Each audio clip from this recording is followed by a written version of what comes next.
Quando eu era criança, eu me aventurava pelas florestas nativas da minha região, coletando folhas, insetos, sementes, galhos e tudo aquilo que despertasse a minha curiosidade. Na época, biodiversidade era para mim só mais uma palavra complicada, mas eu já começava a ter noção do quão complexas e incríveis eram as florestas nativas. Hoje, meu propósito de vida é restabelecer esta complexidade de volta às áreas que já foram desmatadas. Eu me tornei um restaurador de florestas. Para muitos, isso pode ser sinônimo de plantador de árvores, mas não é bem assim. As florestas, elas são feitas não só de árvores, mas de outros tipos de plantas, como orquídeas, cipós, arbustos, bem como vários tipos de animais e micro-organismos. Toda essa diversidade das matas nativas precisa voltar a viver nas matas restauradas, mas nós não podemos simplesmente plantar de volta essa diversidade. Criamos o mito moderno de que uma floresta é um punhado de árvores, e que trazer um punhado de árvores de volta para uma área degradada basta por si só para que a floresta nativa que ali foi perdida volte a se estabelecer. Nós nos desconectamos de tal modo da natureza que deixamos justamente de reconhecer a complexidade das florestas nativas. É como se nós tivéssemos perdido a capacidade de enxergar a floresta para além das árvores. E é justamente nesse contexto que o plantio de árvores tem sido apresentado como uma solução simples, elegante, moderna e fundamentalmente errada para problemas ambientais complexos. Vocês sabiam que a Etiópia bateu o recorde mundial de plantio de árvores?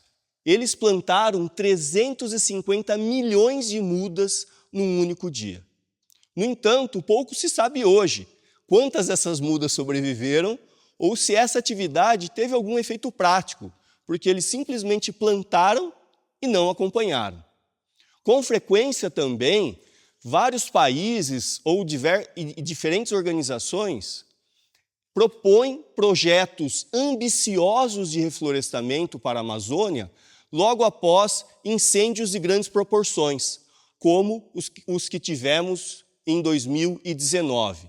No entanto, querer plantar mudas ou reflorestar áreas em condições que ainda sofrem com os incêndios é como querer tratar um paciente com câncer de pulmão sem que ele deixe de fumar. Um outro problema vem da ideia de que devemos ter árvores em todo lugar e que isso é bom para a sustentabilidade. Uma vez eu fui chamado para ajudar uma empresa num projeto de restauração que, a princípio, tinha feito tudo o que o protocolo mandava. Eles mataram o capim, prepararam o solo e plantaram mudas de diversas espécies de árvores nativas. No entanto, a maior parte dessas mudas morreu. Eles replantaram as mudas e, novamente, essas jovens árvores voltaram a morrer. Quando eu cheguei na área, de imediato eu descobri qual era o problema. Aquele local nunca deveria ter sido reflorestado, porque aquele local era um campo cerrado. Um campo cerrado é um tipo de vegetação nativa, super biodiversa, mas que tem o solo muito ácido, muito pobre em nutrientes, muito arenoso, que não permite o crescimento das árvores. Então, ao invés de restaurar um ecossistema nativo, eles acabaram por destruir um ecossistema nativo e desperdiçar muito dinheiro com isso. Eu pratico a restauração florestal como um tipo de medicina, na qual o meu paciente é a área degradada. E como na medicina, o primeiro passo é fazer um bom diagnóstico. Precisamos entender qual problema levou aquele estado de saúde deficiente e limitado do nosso paciente. No contexto da restauração, precisamos entender quais são os fatores de degradação que estão prejudicando a regeneração da floresta naquele local. E, com frequência, o simples isolamento desses fatores de degradação, como o uso da área para agricultura ou para pecuária, ou a proteção dessa área contra incêndios, basta para que a floresta se regenere vigorosamente, sem plantar uma única muda. No entanto, existem situações mais delicadas onde o nosso paciente ele já perdeu a vitalidade para se recuperar sozinho. Nós precisamos atuar, ajudar para que esse paciente retorne ao seu estado de saúde. E é justamente nesse contexto que os plantios de árvores cumprem uma função importante. Eles podem ser um excelente tratamento para desencadear, facilitar ou acelerar os processos naturais de regeneração. Mais do que um fim em si mesmo, os plantios de árvores são um meio para se promover processos de cura que esses sim levarão à restauração da floresta. Na era da inteligência artificial, nós utilizamos na restauração um outro tipo de inteligência bem natural que evoluiu no planeta Terra há milhões de anos. E é esse tipo de inteligência natural baseado nos processos ecológicos de dispersão de sementes, ciclagem de nutrientes, interação entre as plantas, comunicação entre as plantas, é que se fundamenta esse processo de transformação de uma área degradada numa floresta nativa.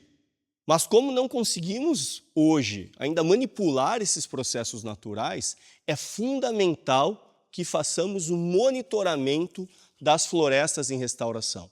Da mesma forma como um médico acompanha um paciente recém-operado ou que iniciou um novo tratamento, nós precisamos acompanhar nossas áreas ao longo do processo de restauração, para que ações corretivas sejam tomadas, caso necessário, e, sobretudo, para que possamos aprender sobre esse processo, para que possamos ser cada vez melhores na arte e na ciência de restaurar florestas nativas. Vejam, por exemplo, essa área onde nós estamos agora. Ela é a minha primeira floresta restaurada, é a minha primogênita.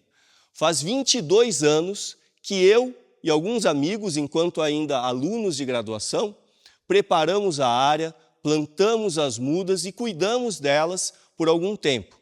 Vejam que hoje muitas dessas mudas cresceram e são árvores frondosas, árvores belíssimas, que sombreiam o solo. Vejam que não temos mais aqui capins invasores crescendo na área. Essas árvores também atraem a fauna e ajudam na recuperação do solo. E, curiosamente, a maior parte das plantas que nós vemos aqui hoje não foram plantadas nessa época. Elas foram naturalmente semeadas, principalmente por aves e morcegos, que não enviaram, por sorte, nenhum boleto para que a gente pagasse pelo serviço. E é justamente esse processo natural de regeneração é que promove a restauração. Entendam que a maior parte dessas árvores que nós plantamos vão morrer algum dia. Mais cedo ou mais tarde, cada uma no seu ritmo, mas elas vão morrer. Mas não necessariamente a floresta vai morrer, porque nós temos outras plantas se regenerando embaixo da copa dessas árvores. É isso que faz a restauração diferente de um plantio de árvores, a perpetuidade, o acúmulo de complexidade ao longo do tempo.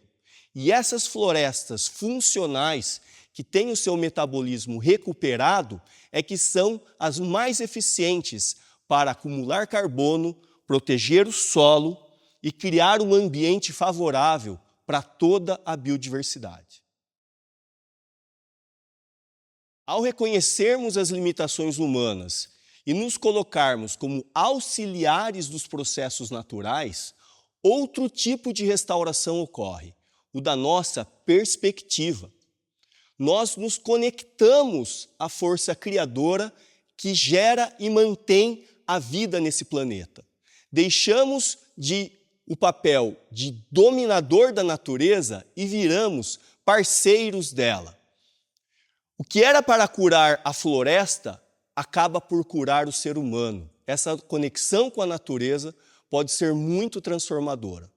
Um exemplo muito ilustrativo desse processo é o do saudoso Sebastião Salgado, que se curou depois de anos fotografando tragédias humanitárias por todo o mundo, restaurando as matas nativas da propriedade da sua família. Faz alguns anos resolvi trazer para a minha vida esse outro lado da restauração, mais reflexivo, espiritual, quase transcendental. Eu e minha esposa compramos um sítio e desde então temos recuperado um bom trecho de floresta na nossa propriedade. Nos dias de semana eu sou um restaurador profissional, mas os finais de semana eu volto a ser um amador, um praticante. Eu volto àquela condição de criança curiosa que explora a natureza, testa coisas diferentes e se aventura no desconhecido que é a natureza. Eu tornei essa atividade um tipo de terapia. É nesse momento que eu encontro o meu espaço de quietude, reflexão, de desconexão dos problemas, de trabalhar meu corpo, suar a camisa. Eu brinco com os meus amigos que eles fazem crossfit na cidade e eu faço farm fit na roça. Facão, cavadeira, enxadão, é isso que eu gosto de fazer no final de semana. E nós, como espécie humana, nós evoluímos nesse contexto. Nós nos desenvolvemos como espécie de forma intimamente ligada à natureza e aos processos naturais. É assim que a nossa biologia se desenvolveu. É assim que o nosso conforto cognitivo, o que nos faz bem, o que nos traz paz, evoluiu na nossa mente, no nosso espírito. E quando nós nos desconectamos dessa força natural, da natureza em sua essência, nós adoecemos, como indivíduos e como sociedade. Nos reconectar à natureza é o ponto de partida para que possamos não apenas reconhecer e valorizar as florestas nativas em toda a sua complexidade, mas também para que nós possamos restaurá-las de verdade. Obrigado.